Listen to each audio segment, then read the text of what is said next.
बिस्मिल्लाहिर्रहमानिर्रहीम अस्सलामु अलैकुम। बेटा, प्रीवियस लेक्चर में हम लोगों ने प्रैक्टिस क्वेश्चन में से क्वेश्चन नंबर 1 को इन डिटेल जाकर सॉल्व किया था। एंड आई होप कि आपको क्वेश्चन नंबर 1 का सॉल्यूशन, उनके फॉर्मेट्स वगैरह बहुत अच्छे तरीके से समझ आ गए होंगे। आज हम लोग और एग्जांपल नंबर 2 एंड 3 आपके होम असाइनमेंट्स में थी। तो क्या आप लोगों को इन क्वेश्चंस की समझ आ गई थी? एक मरतबा दोबारा से सॉल्व करके दे दूं कि इसका सॉल्यूशन ये हमारे पास बनेगा। थोड़ा बहुत बता दें कि ये वैल्यूज हमारे पास आएंगी। चलें, ठीक है, फिर हम लोग इधर ही इसको जरा समझ लेते हैं। यहाँ पर देखिएगा, रिक्वायरमेंट है using straight line method calculate depreciation expense for the year ended 31 December 2008। Next, rate of depreciation is 20%, लेकिन मेथड कौन सा है हमारे पास? Straight line. Also prepare asset account and accumulated depreciation account for the year ended December 31st 2008। Basically अगर first requirement ना होती, सिर्फ सेकंड रिक्वायरमेंट होती, फिर भी फर्स्ट रिक्वायरमेंट का आंसर हम लोग कर रहे थे कि विदाउट कैलकुलेटिंग डेप्रिसिएशन एक्सपेंस हम लोग आगे जा ही नहीं सकते थे। अब उसने हमें क्या बताया इससे रेलिवेंट देखें। कहता है mister Ali has informed you the following balances as appear on 1st January 2008 in the books of accounts। तो व्हीकल अकाउंट, उसकी कॉस्ट है हमारे पास 600,000, उसकी एक्यूमुलेटेड एप्रिसिएशन है हमारे पास 200,000, और ये दोनों अकाउंट्स आपने मेंटेन करने थे अपने पास। दोनों के ओपनिंग बैलेंसेस आपको मिल गए। एसिड अकाउंट का ओपनिंग बैलेंस आप लोगों को मिला 600, एक्यूमुलेटेड एप्रिसिएशन का opening balance 200,000। Next, following is the detail of addition during the year ended December 31st 2008। Vehicle 9 हमने परचेज की 1st मार्च 2008 को 50,000 रुपीज की। और फिर कहते हैं कॉस्ट बैलेंस, ये जो 600 का बैलेंस है, cost balance appearing on 1st January 2008 includes the following two assets। और वो following two assets vehicle 1 and vehicle 2। Vehicle 1 हमने परचेज की हुई है 1st अप्रैल 2003 को, कॉस्ट है 20,000। और व्हीकल 2 हमने परचेज की हुई है 1st मार्च 2003 और इसकी कॉस्ट है हमारे पास 30,000। अभी भी ये हमारे एसेट्स का पार्ट है। ऑलराइट, फिर उसने ये बताया है कि जो मैंने आपको 600,000 बताया ना ओपनिंग बैलेंस, इस ओपनिंग में दो ये वाले एसेट्स भी शामिल हैं जो कि इस अकाउंटिंग ईयर में हमने परचेज किए हैं। ऑलराइट, फिर क्या कहता है कि the vehicle 5 which was purchased on 1st January 2006 is sold on 31st May 2008। its cost is rupees, तो 40,000 उसकी कॉस्ट है जिसको हमने सेल कर दिया। और सेल कितने पे किया ये उसने नहीं बताया, तो उसने डिस्पोजल अकाउंट भी तो नहीं मांगा। ओके, अगर डिस्पोजल अकाउंट मांगा होता तो सेल प्रोसीड्स बताता। अब अगर आप सपोज डिस्पोजल अकाउंट बनाना चाह रहे हो तो हम फिर सेल प्रोसीड्स को नील अज्यूम कर लेंगे कि बिल्कुल ही डैमेज हो गया, सेल ना हो सका, सिर्फ हमने ऐसे ही फेंक दिया अपने उस एसेट को। ऑलराइट, वैसे इस तरह से होता नहीं है, कुछ ना कुछ सेल प्रोसीड्स आपको जरूर मिल रही होती हैं। तो यहाँ पे डिस्पोजल अकाउंट नहीं था, इस वजह से उसने सेल प्रोसीड नहीं बताई, लेकिन कॉस्ट ऑफ एसेट के बारे में हमें बता दिया। अच्छा, अब देखें कि इस क्वेश्चन को सॉल्व हम लोगों ने कैसे करना था। Practice question number 2।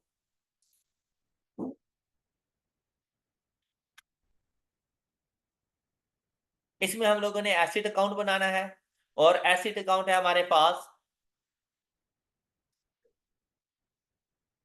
Vehicle account. इस क्वेश्चन में ना थोड़ा सा एक नया कॉन्सेप्ट आ रहा है। अच्छा, और साथ में हम लोग इसके बना देंगे एक्यूमुलेटेड डेप्रिसिएशन अकाउंट,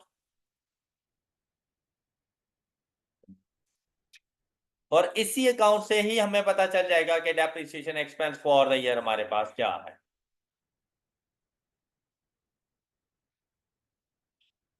यहां पर देखिए आपको ओपनिंग बैलेंस मिला, बैलेंस ब्रॉट डाउन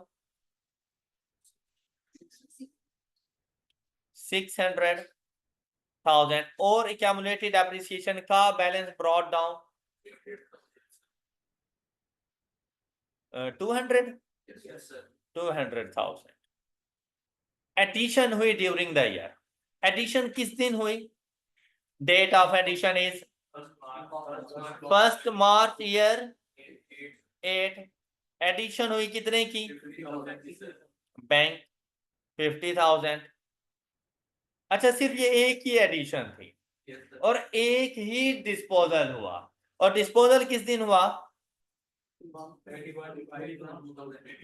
31 मई 2008 डिस्पोजल हुआ। तो डिस्पोजल की कॉस्ट गिवन है। अब आपके एसिड अकाउंट में इसके अलावा और कोई एडजस्टमेंट नहीं है। आपने अपने एसिड अकाउंट को क्लोज कर दिया 650,000 एंड आपके पास बैलेंस कैरी डाउन आ जाएगा at the end of the period. जो आपके पास एसिड्स मौजूद हैं उनकी वैल्यू होगी आपके पास 610 था और एसिड अकाउंट कंप्लीट। किसी को कोई इशू?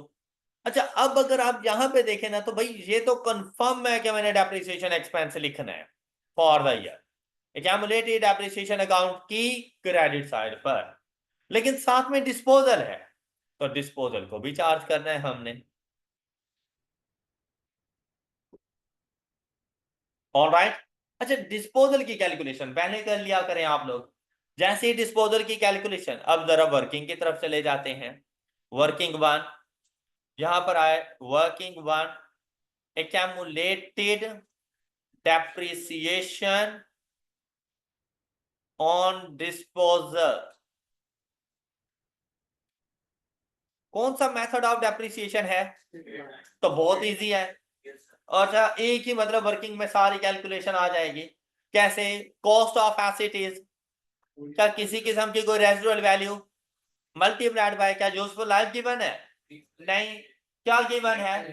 रेट। तो रेट है multiplied by accumulated time and accumulated times begins from the date of purchase, जो कि है हमारे पास 1 जनवरी 2006 टू द डेट ऑफ, और ये है हमारे पास 31 मई 2008। 2006 के 12 मंथ, 2007 के 12 मंथ, 2008 के 5 month and in total 29 month. तो यहां पे लिखेंगे 29 by 12 is equal to, and the value is 19।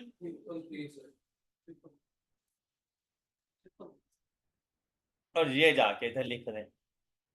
हाँ जी, क्या आपको ये वाली वैल्यू समझ आ गई?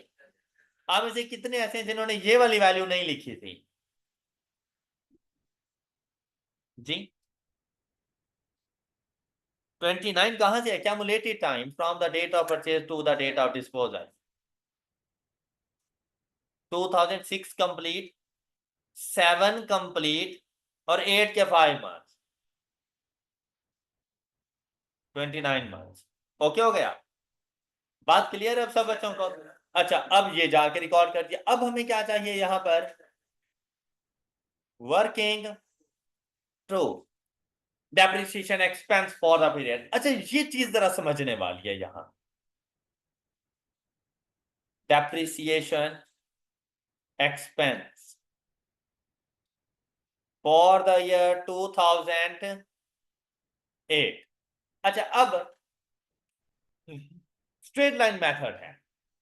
ओपनिंग बैलेंस लेना है आप लोगों ने, कॉस्ट एसिड का ओपनिंग बैलेंस। ओपनिंग बैलेंस कितने हैं आपके पास?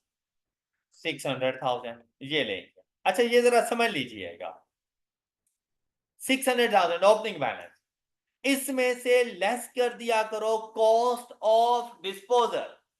कि अगर आपने कोई एसिड डिस्पोज किया उसकी कॉस्ट को इसमें से लेस कर दो। हमने एक डिस्पोजल किया 40,000, ये इसमें से लेस कर दें। यहां तक clear?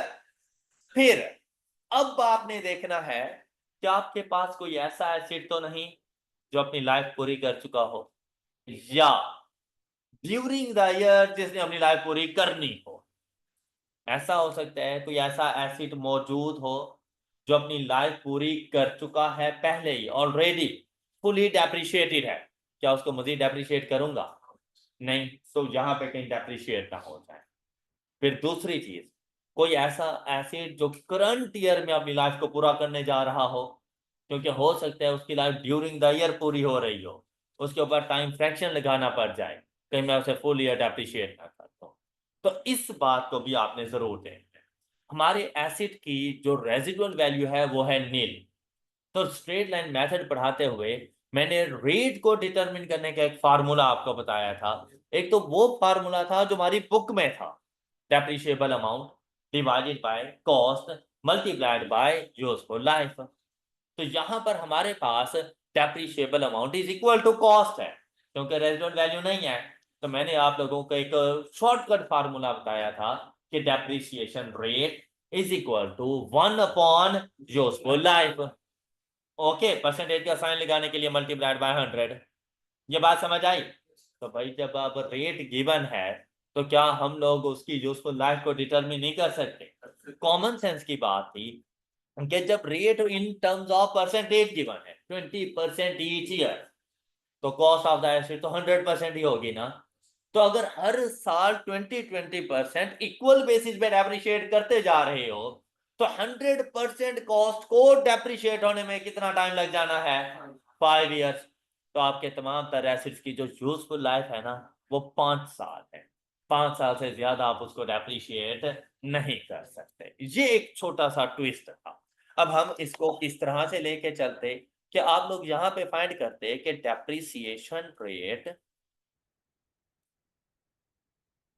is equal to 1 upon useful life।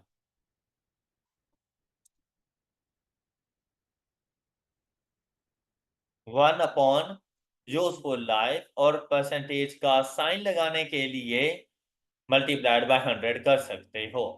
Otherwise अब देखो, रेट गिवन है आप लोगों के पास, कितना है रेट? 20%। तो 20 को क्या 0.2 लिख लो? 0.2, या सपोज कि आपने 20 ही लिखना है तो आप इसको 20 लिख लो, लेकिन एंड पे फिर मल्टीप्लाइड बाय 100 कर देना। तो यहां से आपको यूजफुल लाइफ मिलेगी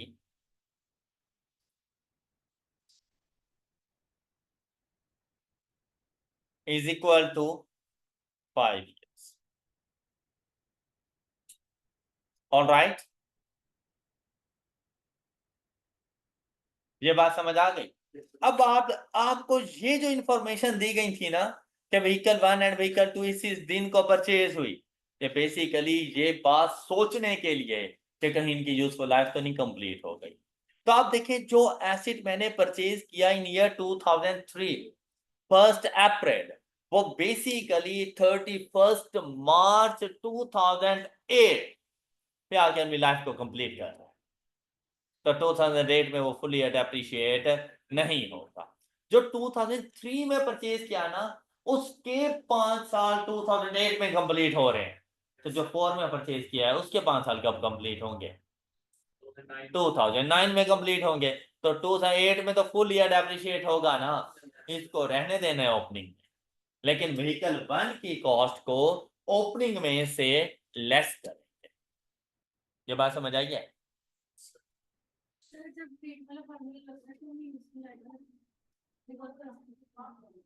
फार्मूला वही अप्लाई करेंगे, सिर्फ हमने लाइफ को देखा है कि अगर 20% डेप्रिसिएशन रेट हो तो उस एसिड की लाइफ कितनी हो।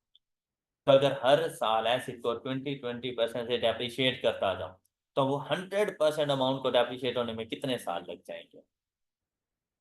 20 × 5 = 100। हाँ, रेट वाला ही अप्लाई करूंगा। ये सिर्फ ये देखने के लिए कि इसकी लाइफ एंड किस दिन हो रही है। इसीलिए मैंने वो यूजफुल लाइफ फाइंड किया कि हमारे तमाम एसिड की यूजफुल लाइफ 5 साल है। ओके हो गई है ये बात? तो अब आपने इसकी कॉस्ट कितनी है? 20,000। तो आपने अपनी कैलकुलेशन में 20,000 जो फुली डेप्रिशिएटेड एसिड्स हो वो भी लेस कर देने हैं। इसके ऊपर अप्लाई करेंगे हम लोग 20%। तो वैल्यू आपके पास आ जाएगी 108,000। ये बात समझ आ गई। अच्छा, उसके बाद आप लोग जो चीज माइनस कर रहे होते हो ना, उसको लेकर आओगे।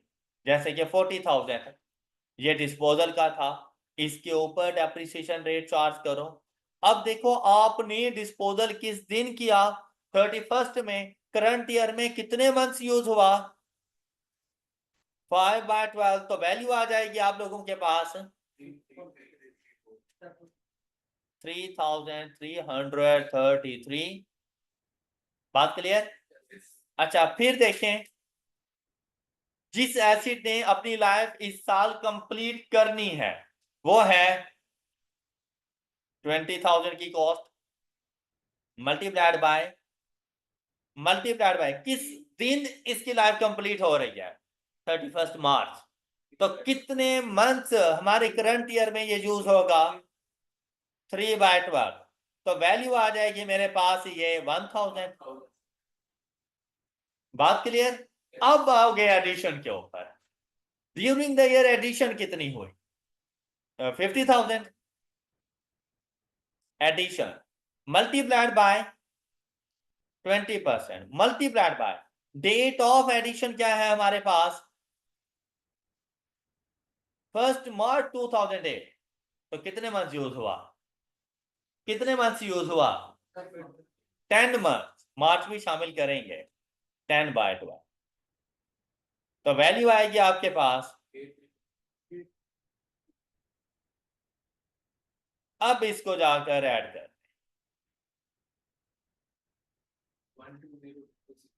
120,666 और ये है आपका डेप्रिसिएशन एक्सपेंस। अच्छा, कितने ऐसे हैं जिन्होंने यही डेप्रिसिएशन एक्सपेंस कैलकुलेट किया था,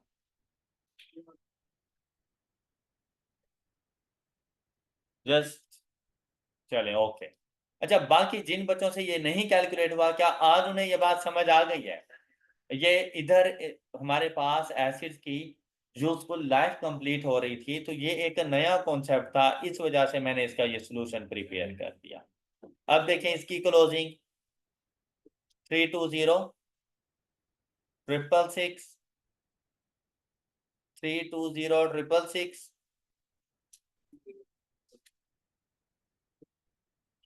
और बैलेंस कैरी डाउन आ जाएगा 301,333। हाँ जी, इस क्वेश्चन में अब किसी को डाउट। अच्छा, इसने कहा तो नहीं है, लेकिन मैं आपसे कह रहा हूं कि मुझे depreciation expense for the year 2009 calculate करके दें। Depreciation expense for the year 2009 and there is no addition and no disposal in the year 2009। क्या आपने मेरा पॉइंट पिक किया है, मेरा पॉइंट पिक किया। 2009 का डेप्रिसिएशन एक्सपेंस कैलकुलेट करके दो। 2009 में कोई एडिशन भी नहीं है, 2009 में कोई डिस्पोजल भी नहीं है। अब 2009 का डेप्रिसिएशन एक्सपेंस कैलकुलेट करो।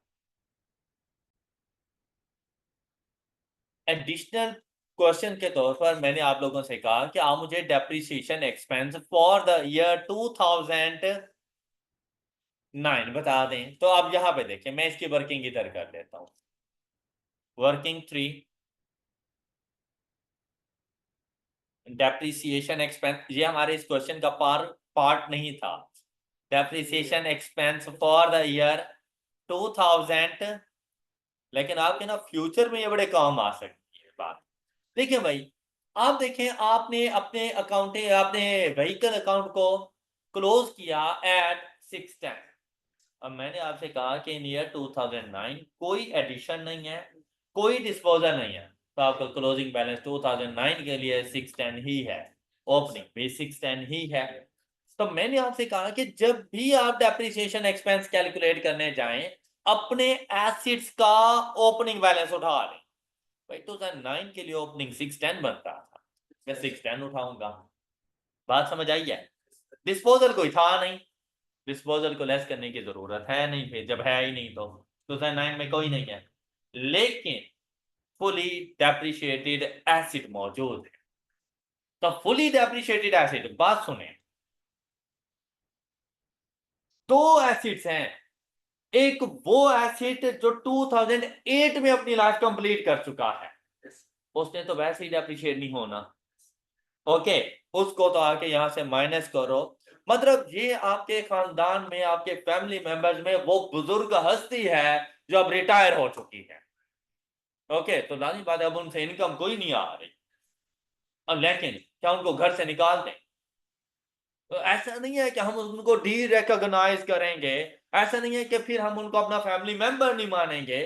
भाई जब तक जिंदा है अपने खानदान में रखो, अपनी फैमिली में रखो, मतलब एसिड का पार्ट बनाए रखो जब तक यूज कर रही हो, जब तक हैं पड़े हुए एसिड। हाँ, डेप्रिशिएट नहीं करोगे। ऑलराइट, अब क्या है कि मैं जाकर व्हीकल 1 जो 2008 में अपनी लाइफ कंप्लीट कर चुका था, लेकिन अभी भी मेरे एसेट्स में शामिल है, मैं इस 20,000 को लेस करूंगा कि भाई कहीं आप गलती से डेप्रिशिएट ना हो जाओ, इसलिए ओपनिंग से बाहर निकालो। ये बात समझ आई? फिर सिर्फ ये नहीं था, एक और ऐसा एसिड भी था जो करंट ईयर में फुली डेप्रिशिएट होने जा रहा है। एक और ऐसा एसिड भी है जो करंट ईयर में फुली डेप्रिशिएट होने जा रहा है, उसको भी लेस करेंगे। क्यों लेस करेंगे? क्योंकि इसकी लाइफ कंप्लीट हो रही है 28 Feb 2009 को, और अगर मैं इसको लेस नहीं करता ओपनिंग में से तो फिर फुल ईयर डेप्रिशिएट हो जाएगा, जबकि करंट ईयर में इसे सिर्फ और सिर्फ डेप्रिशिएट होना है फॉर 2 मंथ्स। क्लियर?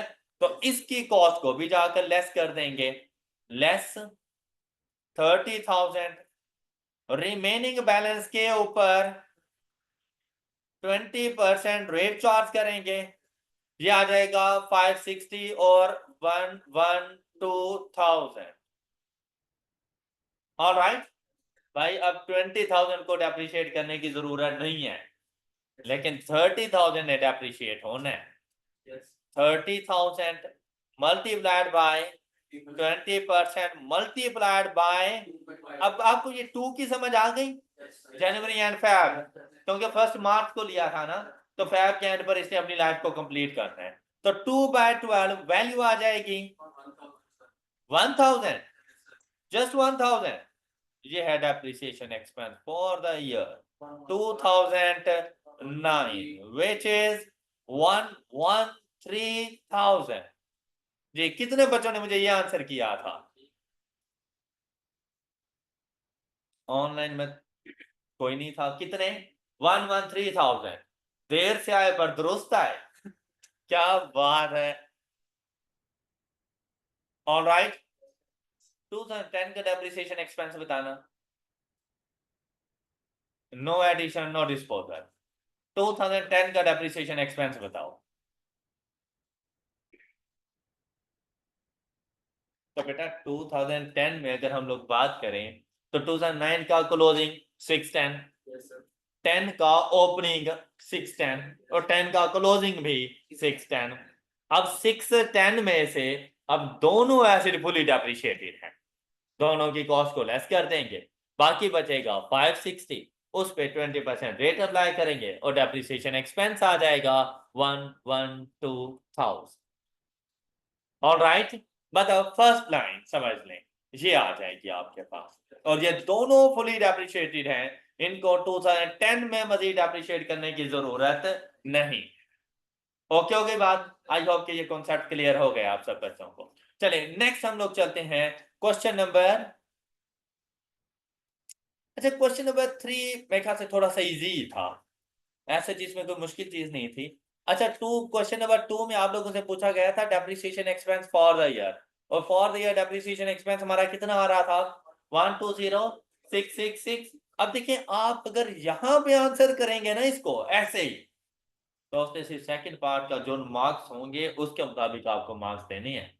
लेकिन अगर आप लोग इसकी रिक्वायरमेंट पे गौर करें तो उसने आपसे डेप्रिसिएशन एक्सपेंस अलग से पूछा था, ये देखो, पूछा था ना अलग से, तो उसने इसके मार्क्स अलग से रखे होंगे। तो जब तक आप उसको बताओगे नहीं उसने वो एक्स्ट्रा 2 मार्क्स आपको नहीं दें। तो आप लोगों ने पहली ही लाइन पर उसे, जिस सीक्वेंस में क्वेश्चन होता है ना, आंसर उसी सीक्वेंस में किया जाता है। तो पहली ही लाइन पर आप उसे बता दोगे the depreciation expense for the year 2008 is 120,666 और ब्रैकेट में लिख दोगे वर्किंग 2। वो खुद जाके देख लेगा, लेकिन आपको एक्स्ट्रा 2 मार्क्स दे देगा। और अगर आपने ये लाइन ना लिखी तो आपके 2 नंबर रह जाएंगे। और फिर दुख होता है जब पेपर 40 की लाइन में रहता है। तो आपके लिए 2 नंबर भी बड़े इंपॉर्टेंट है।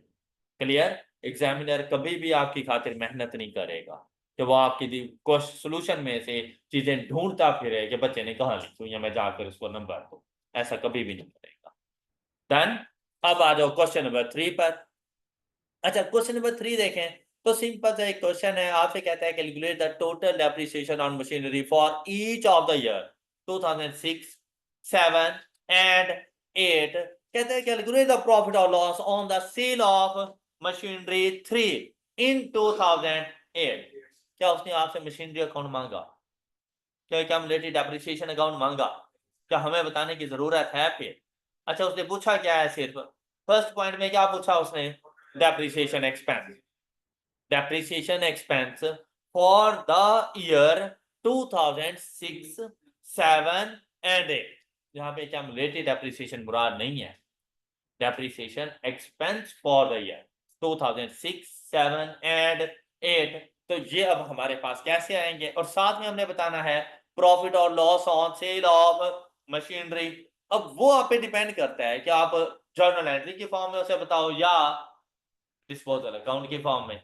तो अगर ऐसा क्वेश्चन हो तो अब एफएयर 1 के स्टूडेंट को ना जर्नल एंट्री पे चले जाना चाहिए। अब हम लोग क्या करेंगे इधर, क्वेश्चन नंबर 3 का सॉल्यूशन।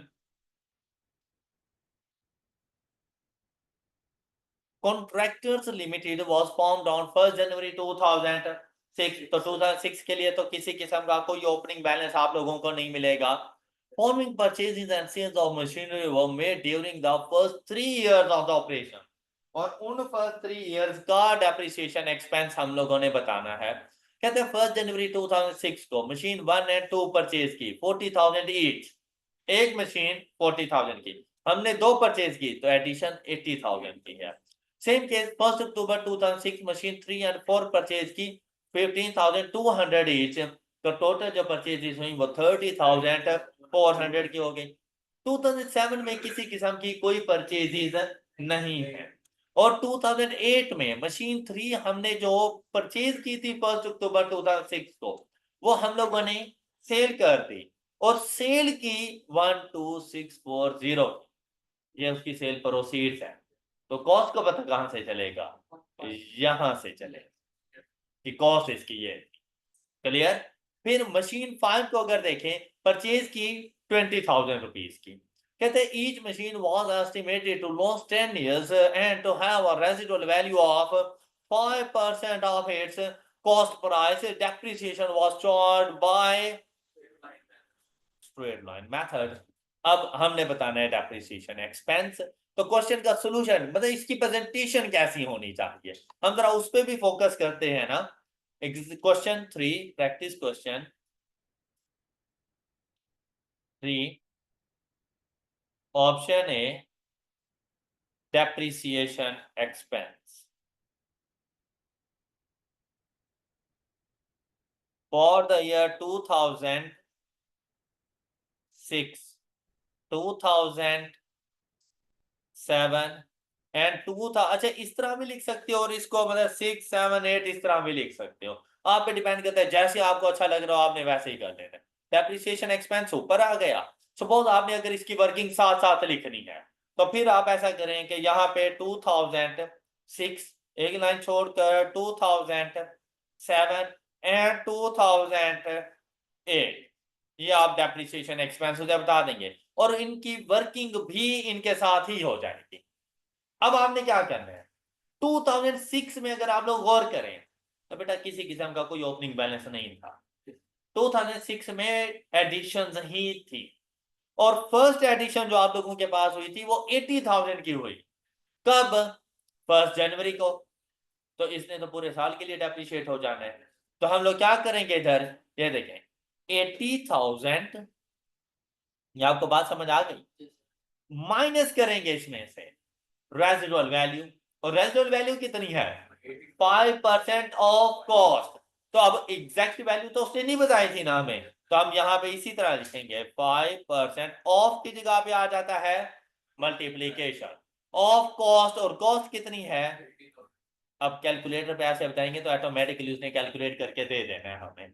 और जो उसको लाइफ गिवन है या डेप्रिसिएशन रेट गिवन है, जो उसको लाइफ, तो आपने डिवाइड कर देना है इसको 10 के साथ। क्या आपको मेरी ये बात समझ आ गई? अच्छा, क्या इसके साथ कोई टाइम फ्रैक्शन लगेगा? नहीं, क्योंकि 1 जनवरी को ही आया था। लेकिन क्या सिर्फ यही डेप्रिसिएशन एक्सपेंस है? नहीं, इसके साथ और भी एडिशन है, तो भाई इधर ही ऐड कर दो। बात समझ आ रही है सब बच्चों को? इधर ही ऐड कर, मतलब इसको अलग से फाइंड करने की नहीं जरूरत, आप इधर ही ऐड कर दो। अगला एसिड, अगले एसिड की कॉस्ट कितनी है 30,400। आपको ये बात समझ आ गई होगी। इसमें से लेस करेंगे 5% ऑफ 30,000।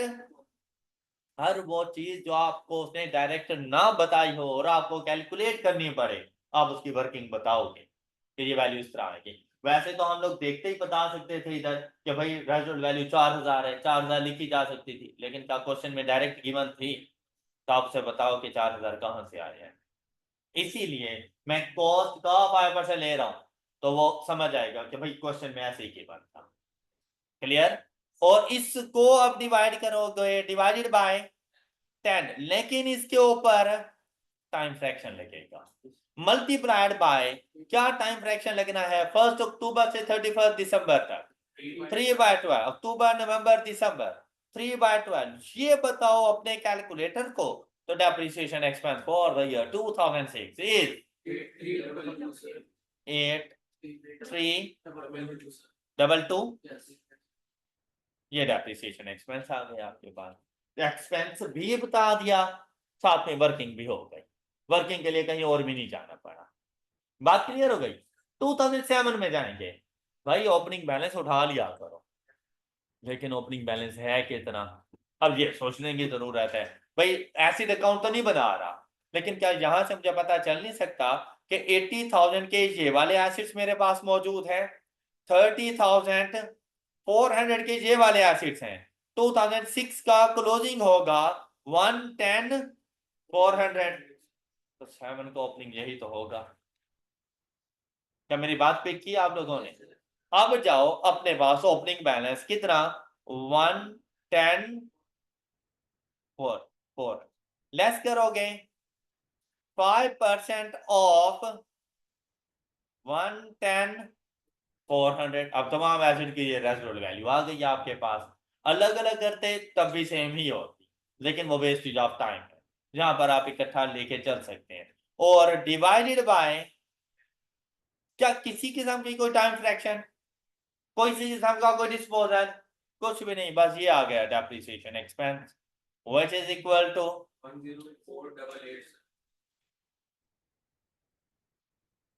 10488। क्लियर? क्लियर? अच्छा, जब 2008 में जाओगे, कॉस्ट ऑफ एसिड क्या मिलेगी आपको, यही जो 2007 में थी, क्योंकि 2007 में कोई एडिशन डिस्पोजल नहीं हुआ था, नो चेंज। तो 2008 जी, नहीं वो ओपनिंग बैलेंस, ओपनिंग बैलेंस 2008 का 110,400, ओपनिंग में तो कोई चेंज नहीं है ना, बाकी तो ड्यूरिंग द ईयर तो हम लोग जाके देखते हैं ना 110,400, लेकिन इसके रेजिडुअल वैल्यू अब नहीं लेनी। अब आपने देखना है कि भाई इसमें डिस्पोजल है, और डिस्पोजल की कॉस्ट कितनी है, मशीन 3 थी ना, और मशीन 3 की कॉस्ट कितनी थी 15233। ऑलराइट, किसी किस्म का कोई फुली डेप्रिशिएटेड एसिड नहीं है। अब आप देखो कि आफ्टर डिस्पोजल आपके पास वैल्यू क्या आ जाती है 9522। लेस करोगे 5% ऑफ 95200, क्लियर, डिवाइडेड बाय,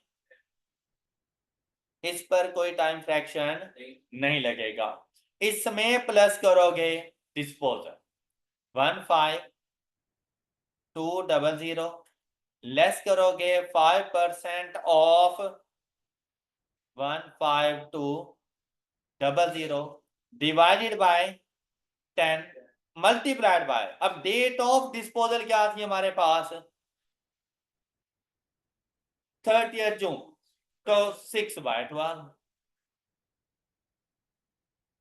मेरी बात समझ आ रही है, कैलकुलेशंस की समझ आ रही है, फिर इसमें प्लस कर देंगे। अच्छा आप चाहें तो ये ऊपर नीचे लिख सकते हैं, मतलब 3 लाइनों में भी लिख सकते हैं कि पहले ओपनिंग जो भी वैल्यू आए, फिर डिस्पोजल, फिर एडिशन, और फिर सबको जाके ऐड कर लो, आप ऐसा भी कर सकते हो।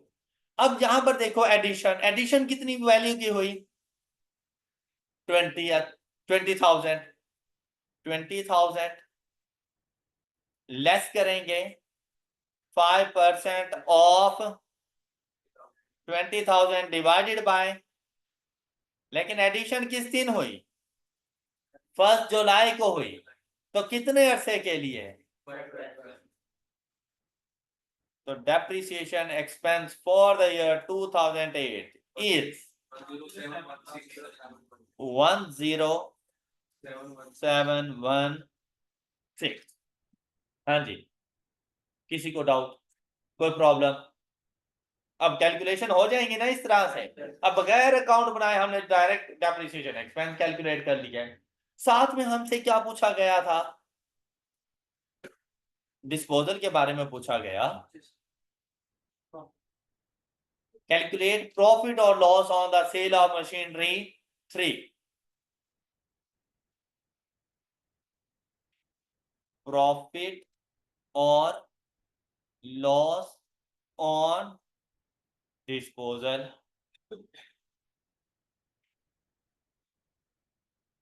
आहिस्ता आहिस्ता आप लोगों को ये सारी प्रेजेंटेशन भी समझ आ जाएंगी, वर्किंग कैसे करनी है वो भी समझ आ जाएगी। सिर्फ वैल्यू का ठीक फाइंड कर लेना इंपॉर्टेंस नहीं रखता, वैल्यू फाइंड कैसे की है ये सबसे ज्यादा इंपॉर्टेंस रखता है।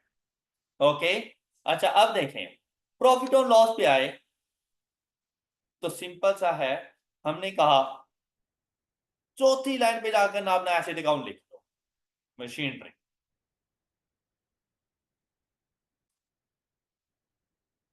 मशीनरी अकाउंट, इसकी कॉस्ट क्या थी, यहां पर फर्स्ट लाइन पर आ जाएगी एक्यूमुलेटेड एप्रिसिएशन, क्योंकि हम कैलकुलेट कर लेते हैं। सेकंड लाइन पर आ जाएगी सेल प्रोसीड, जो कि उसने बता दिया आपको, which is equal to 12640। Accumulated appreciation find कर लेते हैं। अब देखिए यहाँ पे जगह मौजूद है, आप इजीली फाइंड कर सकते हो, चाहो तो इसके नीचे भी जाके फाइंड कर सकते हो, लेकिन कैसे आएगी ये देखो, यूं कर लो 15200 less 5% of 15200 divided by 10 multiplied by accumulated time. Okay, और एक्यूमुलेटेड टाइम क्या आएगा, कब परचेज किया था, कब सेल किया, 30 जून 2006 के 3 months, 2007 complete, and 2008 and the total 21 months multiplied by 21 by, अब आपको अगर पता चल भी जाए ना कि ये 1.75 है, आपने 21/12 भी लिखना है। ओके, बात समझ आ गई, कोशिश करना फ्रैक्शन में रहना। अब 1.75 का एज इट इज आ सकता है, लेकिन अगर ये 20/12 होता तो हो सकता है आपको एग्जैक्ट आंसर ना मिले, तो राउंडिंग ऑफ नहीं करनी, फ्रैक्शन में रहने दो। डन, अब वैल्यू क्या आई 2527, अब देखो वैल्यू भी लिख ली, रेफरेंस के तौर पे वर्किंग का रेफरेंस नहीं दिया, डायरेक्ट वर्किंग कर दी, लेकिन पेज आपके कंट्रोल में हो। ओके, चीजें मर्ज खिचड़ी नहीं बननी चाहिए। अब यहां पर देखो ना, इस प्रेजेंटेशन को आप 6 माह बाद भी उठा के देखोगे ना, आपको इजीली समझ आ जाएगी। लेकिन आपके लिखा हुआ आप 6 घंटे बाद भी उठा के देखोगे तो समझ नहीं आती यार ये मैंने किसके लिए लिखा था। ओके, अच्छा अब यहां पे देखो, अब प्रॉफिट और लॉस अकाउंट का पता चल जाएगा। Credit side 15,200, debit side 15,000, add करके बताओ। 2527 प्लस 12640 15,167, जबकि यहाँ पे क्या है 200, तो मतलब क्रेडिट साइड ज्यादा है। डेबिट साइड पे बैलेंसिंग वैल्यू आ गई, प्रॉफिट और लॉस डेबिट साइड पे जा रहा है तो किस चीज को डिनोट कर रहा है, लॉस को, और लॉस है 33। डिस्पोजल ऑफ, क्या नरेशन के लिए मना किया था उसने, डिस्पोजल ऑफ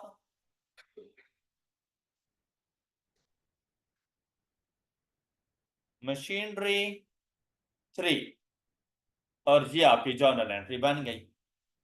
किसी को मसला? अच्छा, क्या उसने आपसे जर्नल एंट्री पूछी है? उसने क्या आपसे जर्नल एंट्री पूछी है? क्या पूछा है उसने? तो आप लिख लो हेंस द लॉस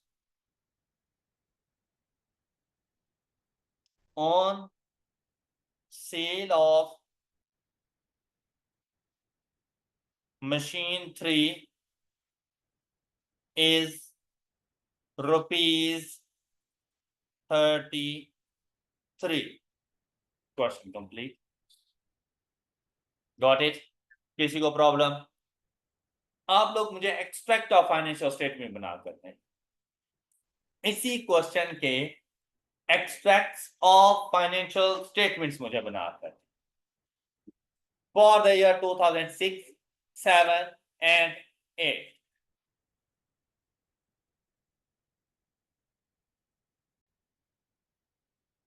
जी, अब डिस्कस करेंगे इसके एक्सट्रैक्ट्स ऑफ फाइनेंशियल स्टेटमेंट्स। अच्छा भाई, बड़े सिंपल से हैं, आप लोग ना कॉमन मिस्टेक्स कर रहे हो।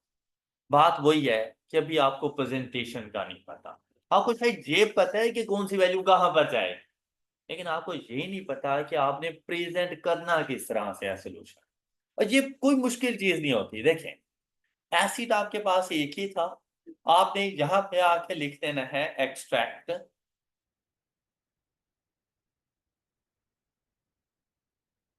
Of financial statements. अब उसमें स्टेटमेंट का नेम, पहली स्टेटमेंट कौन सी होगी, कॉम्प्रिहेंसिव इनकम। अब मैंने डिफरेंट ईयर्स के लिए बताना है, तो मैं उसे बताऊंगा फॉर द ईयर 2006, 2007 एंड 2000, इस तरह से बनाया करो। फिर हमारी एफर्ट्स रिड्यूस हो जाती है, हम कोई 50% एफर्ट पर 100% रिजल्ट्स गेन कर ले होते हैं। लेकिन आप लोग देखो, जब आप लोग पहले लिखते हो 2006, उसकी सारी डिस्क्रिप्शन वगैरह लिखते हो, वैल्यू लिखते हो, 2007 के लिए फिर दोबारा से डिस्क्रिप्शन लिखते हो, 2008 के लिए फिर दोबारा से लिख रहे हो, एसिड की कॉस्ट, एक्यूमुलेटेड डेप्रिसिएशन, WDV, वो फिर से दोबारा से लिख रहे हो। टाइम वेस्ट कर रहे हो भाई, एक मर्तबा लिखो और तमाम ईयर्स का बेनिफिट उठाओ। अब जब यहां पे पहुंचे इधर, आपको पता था एक तो आपने बताना है अपना डेप्रिसिएशन एक्सपेंस, एम आई राइट? तो भाई ऊपर कैलकुलेट किया तो है, 2006 का डेप्रिसिएशन एक्सपेंस कितना था, 8320। ये इस साल की कॉम्प्रिहेंसिव इनकम में चला जाएगा 8320। 2007 का डेप्रिसिएशन एक्सपेंस कैलकुलेट किया हमने 10488, तो यहां पर आ जाएगा 10488। और थर्ड ईयर का डेप्रिसिएशन एक्सपेंस हमारा जाके बनेगा 10716। जी,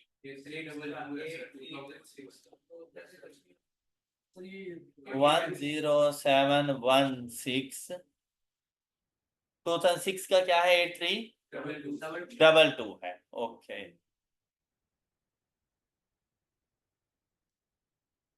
अच्छा, क्या आपको ये बात समझ आ गई? उसके बाद देखें, इसमें सिर्फ एक चीज आ रही थी, लॉस ऑन डिस्पोजल। भाई वो भी तो डेप्रिसिएशन एक्सपेंस की तरह एक एक्सपेंस ही है ना, तो अलग से कैटेगरी बनाने की कोई जरूरत नहीं थी। आप लिखते लॉस ऑन डिस्पोजल। कब हुआ? कब हुआ? तो इन दोनों में तो कोई नहीं है, सिर्फ यहां पे जाके लिख दो कितने का, बस ये extract on comprehensive income complete हो गए हैं। बस इतना सा काम था इसका। ओके, फिर आपने चले जाना था अपने statement of financial position. Same इधर भी ऐसे ही, फॉर द ईयर 2006 2007 2008। और इस समय आपने सिर्फ अपने नॉन करंट एसिड ही बताने थे। यहां पर भाई एक ही एसिड है, आपने बताना है उसकी कॉस्ट, एक्यूमुलेटेड। अब आप लोग देखो, जो अकाउंटिंग ईयर्स को अलग अलग कर रहे थे, वो ये तीनों चीजें बार बार लिख रहे थे, और मैंने इनको एक मरतबा लिखा है। ओके, प्रेजेंटेशन भी अच्छी हो जाती है, और विद इन टाइम मेरा पेपर भी कंप्लीट। अब अगर यहाँ पे 2006 में गौर करो, तो 2006 में कॉस्ट का क्लोजिंग बैलेंस है 110,400। तो आप लोगों ने जाके यही लिख देना था इधर 110। भाई 2007 में भी यही है 110,400, लेकिन 2008 में ये नहीं। 2008 में एक एसिड लेस हो जाएगा 15,300 का, और 20,000 ऐड हो जाएगा। तो वैल्यू क्या बनेगी आपकी जी? ओके, 15,200 लेस हो गया, 20,000 ऐड हो गया, 115। तो ये क्लोजिंग बैलेंस है आपके एसिड का। तो आपको ये बात समझ आ गई है? ये एसिड अकाउंट के क्लोजिंग आ गए।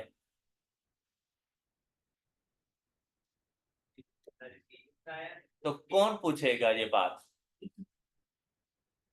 आपको समझ नहीं आई तो कौन पूछेगा ये बात? पक्का? तो पूछो।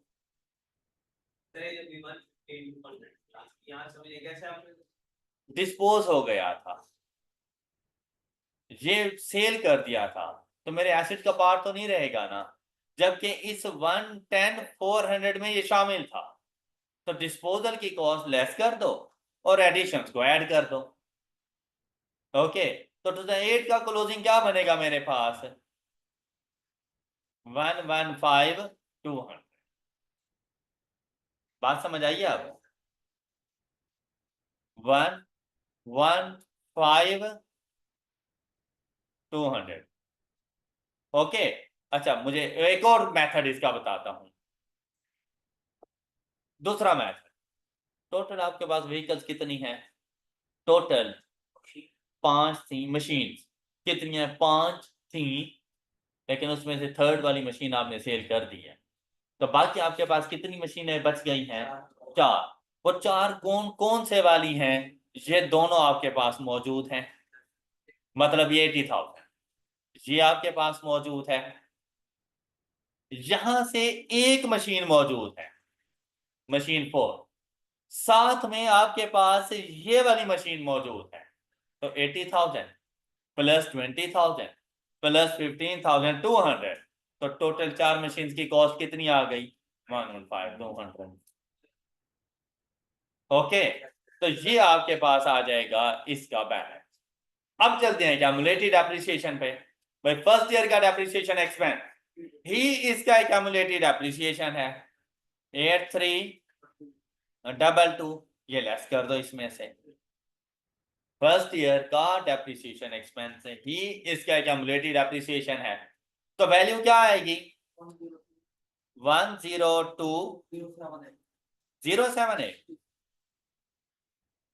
क्या सब बच्चों को ये बात क्लियर? अच्छा, second year, accumulated depreciation of first year plus the depreciation expense of second year, 10488. The value is 18810. ये इसमें से लेस कर दें 91590। ये बात भी क्लियर? अच्छा, अगले साल का accumulated depreciation expense बताएं। accumulated depreciation for the year 2008 is कैसे? क्या? तीनों को मतलब दो तो ऐड हुए पड़े हैं 18810। 18810 में ऐड कर देंगे 10716। आंसर क्या आएगा? तो जो डिस्पोजल की क्यूमुलेटिव डेप्रिसिएशन है वो भी तो अभी तक मौजूद है, वो लेस नहीं करेंगे। फिर से सुन लो, ये देखो, अगर मैं यहां पर आपको एक्यूमुलेटिव डेप्रिसिएशन अकाउंट बना के दिखाऊं तो 2008 के लिए बना रहा हूं, तो ओपनिंग जाएगा 18810। For the year depreciation expense हमारे पास आ रहा है 10716। बेटा आप सिर्फ इन दोनों को क्यों ऐड कर रहे हो? आपने इस साल एक डिस्पोजल भी तो किया है, तो डिस्पोजल की क्यूमुलेटिव डेप्रिसिएशन आपने क्या फाइंड की थी? 252। वो लेस नहीं करोगे? तो अभी तो लेस करो। जब एसिड की कॉस्ट में से उसको लेस कर दिया है तो उसकी क्यूमुलेटिव डेप्रिसिएशन भी तो लेस करो। 2527 इसमें से लेस कर दोगे तो देखो अब आपके पास क्लोजिंग बैलेंस क्या आएगा जी? 26 अप्रोक्सीमेट 27,000। ओके, मेरा पॉइंट क्लिक किया आप लोगों ने? अब देखो 26,999।